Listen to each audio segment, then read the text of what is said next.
इस संसार में प्रत्येक व्यक्ति को उस परम पिता परमात्मा ने कुछ कार्य करने के लिए भेजा है।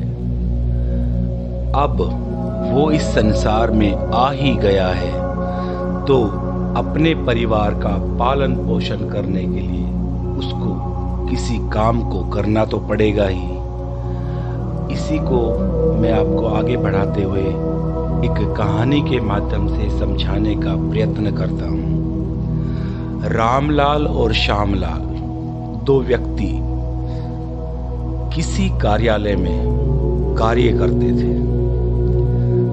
दोनों ही अपने घर से रोजाना 4 किलोमीटर पैदल चलकर कार्यालय पहुंचते थे और फिर शाम को काम खत्म कर कर वापस आ जाते थे। यही प्रक्रम निरंतर चल रहा था। फिर लगभग 2 साल बाद रामलाल को किसी अन्य कार्यालय में नौकरी मिल जाती है और रामलाल वहां चला जाता है। कुछ सालों बाद श्यामलाल को भी कहीं नौकरी मिल जाती है और वो भी कहीं चला जाता है। समय का पहिया देखिए, 25 साल बाद श्यामलाल अपने जरूरी कागजात लेकर एक कंपनी में कार्य के लिए जाता है और उसी कंपनी में मालिक की सीट पर रामलाल बैठा था। रामलाल ने श्यामलाल को पहचान लिया और उसने अपने मैनेजर को बोल दिया कि श्यामलाल को नौकरी पे रख लिया जाए। इसी प्रकार से ये प्रक्रम निरंतर चलता रहता है। लगभग 6 महीने के बाद एक दिन कंपनी में कोई भी नहीं था, सिर्फ रामलाल और श्यामलाल ही थे। तो दोनों ने बातें करना शुरू की। रामलाल ने कहा कि आज मैं तुम्हें घर छोड़ देता हूँ और वह दोनों रामलाल की गाड़ी में बैठकर घर की तरफ चल पड़े। रास्ते में एक चाय की दुकान थी तो श्यामलाल ने कहा चलो बैठकर चाय पीते हैं। रामलाल ने भी मना नहीं किया। रामलाल भी बोला चलो ठीक है, बैठ के पीते हैं। दोनों चाय बैठ के पीने लगे तो श्यामलाल ने शुरुआत की। श्यामलाल ने कहा देखो वक्त कैसा होता है।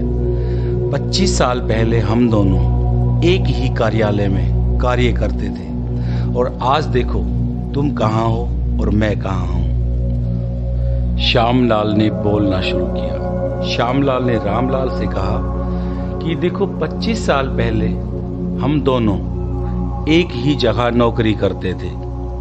रामलाल ने कहा हाँ। श्यामलाल ने फिर कहा दोनों को एक ही तनख्वाह मिलती थी। रामलाल ने कहा हाँ। श्यामलाल ने फिर कहा हम दोनों 4 किलोमीटर चलकर जाया करते थे और 4 किलोमीटर चलकर आया करते थे। रामलाल ने कहा हाँ। श्यामलाल ने कहा देख उस समय तू भी नौकर था और मैं भी नौकर था। श्यामलाल ने कहा कि दोनों देखो हम नौकर थे। तो रामलाल ने कहा हाँ।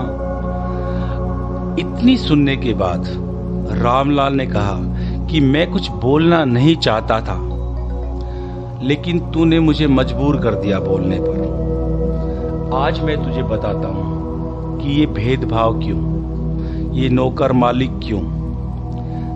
तुझे याद है 25 साल पहले एक दिन तू और मैं दोनों अपने कार्यालय से लौट रहे थे और 2 किलोमीटर चलने के बाद मुझे याद आया था कि हम अपने कार्यालय का पंखा और बिजली खुला छोड़ आए हैं।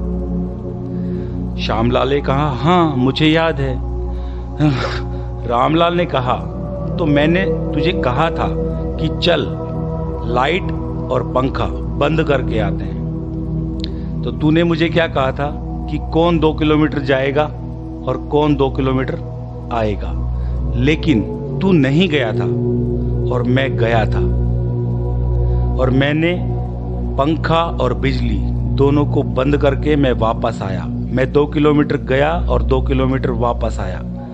मैं तब भी मालिक था और मैं आज भी मालिक हूँ। तूने कंपनी को तब भी कंपनी नहीं समझा, अपनी कंपनी नहीं समझा, और मैंने उस दिन भी उस कार्यालय को अपना समझा, और मैं उस दिन भी मालिक था और मैं आज भी मालिक हूँ।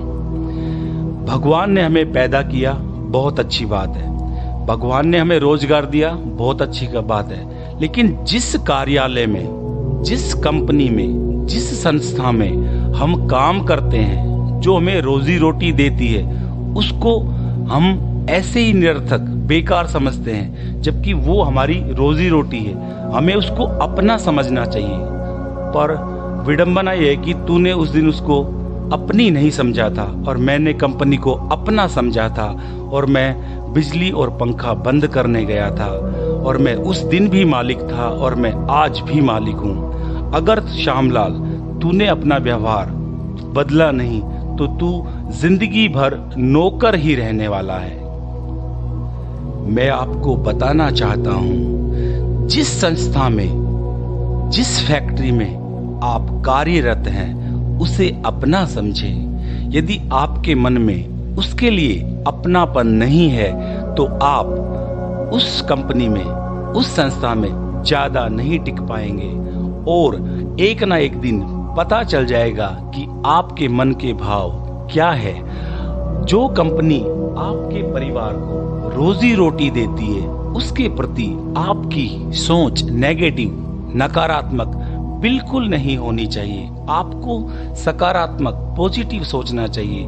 उस कंपनी में यदि लाइट, फैन, कुछ और टूटा फूटा आपको लगता है कि आप उसे ठीक कर सकते हैं, आप अपने घर में भी तो ऐसा करते हैं। अपने घर में कोई चीज अगर खराब हो जाती है, टेढ़ी मेढ़ी पड़ी है, तो आप क्या करते हैं? उसे ठीक करते हैं, क्योंकि वो अपना घर है। और जो जीविका दे रही है, रोजी रोटी दे रही है, उसके प्रति हमारी अवधारणा वो बिल्कुल गलत है। ऐसा करने वाले जीवन में कभी भी सुख शांति से नहीं रहते हैं। वो समय समय पर अपनी फैक्ट्री बदलते रहते हैं। वो कहीं भी टिक कर काम नहीं करते थे, क्योंकि उनके मन में क्या चल रहा है कि ये अपनी नहीं है। और ऐसा करने से वो निरंतर जीवन में परेशान ही रहने वाले हैं। अपना समझो, हर चीज को अपना समझो, हर चीज अपनी है। अपने मन की विचारधारा को बदलने का प्रयत्न करें। अगर आपके मन की विचारधारा बदल जाएगी तो आप भी बदल जाएंगे। पर समस्या तो ये है ना कि आप जहां रहते हो, जिस माहौल में रहते हो, उस माहौल में ये है कि आपके इर्द गिर्द जो लोग रहते हैं वो नकारात्मक सोच वाले लोग हैं, और आपकी सोच को भी नकारात्मक बना दिया है। आप किसी और की मत सुने, आप सिर्फ अपने मन की सुने, क्योंकि आपका मन कभी भी आपको धोखा नहीं देता, कभी भी आपको झूठ बोलने पर विवश नहीं करता। क्योंकि यदि आपने झूठ बोलना शुरू कर दिया और आपके सामने कोई सच्चा व्यक्ति है, तो आप उस झूठ को, झूठ बोलने वाला व्यक्ति कभी भी सुखी नहीं रहता। उसको डर लगा रहता है कि कभी ना कभी ये झूठ पकड़ा जाएगा। लेकिन जो सत्यवादी होते हैं, वो खरे होते हैं, उनको आप कभी भी कुछ भी बोल दो, वो अपनी बात पर अडिग रहते हैं। उनके साथ वो परमपिता परमात्मा, वो आत्मा, वो शक्ति जो उसके हृदय में निवास करती है, उसके साथ डटी रहती है, खड़ी रहती है। उसका जो आत्मविश्वास है वो 100% भरा होता है।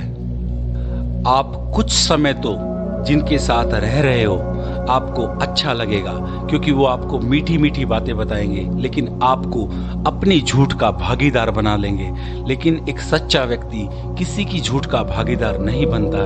वो सिर्फ अपनी आत्मा की आवाज़ सुनता है और अपनी आत्मा की आवाज़ के हिसाब से चलता है। उसको ये पता है कि मेरे साथ कोई नहीं खड़ा है, दुनिया के सभी लोग मेरे विरोध हो जाएंगे, लेकिन विरुद्ध होने के बावजूद भी वो डटा रहता है। क्यों? क्योंकि उसके साथ वो परम शक्ति, वो परमात्मा उसका साथ दे रहा है, और वो उसकी होने की वजह से उसको किसी के और के साथ की कोई आवश्यकता नहीं है, क्योंकि उसको जो भी मिलेगा वो सच्चा व्यक्ति ही मिलेगा। क्योंकि झूठे व्यक्ति के संपर्क में तो वो आएगा ही नहीं, क्योंकि जिसके संपर्क में आ चुका है वो एक परम शक्ति है, वो ब्रह्म है, और उसके साथ आने का मतलब है कि उसने सब पा लिया है। तो आप भी सच्चाई का साथ दें, झूठ में कुछ नहीं रखा है। और जिस संस्था में काम करते हैं, जहां आप काम करते हैं, उसके प्रति अपनी सोच को सकारात्मक रखें, अपनी सोच को नकारात्मक ना रखें, क्योंकि वो आपकी रोजी रोटी है, वो आपकी जीविका है, आपके परिवार का पालन पोषण करने वाली है। आज के लिए इतना ही। प्रणाम।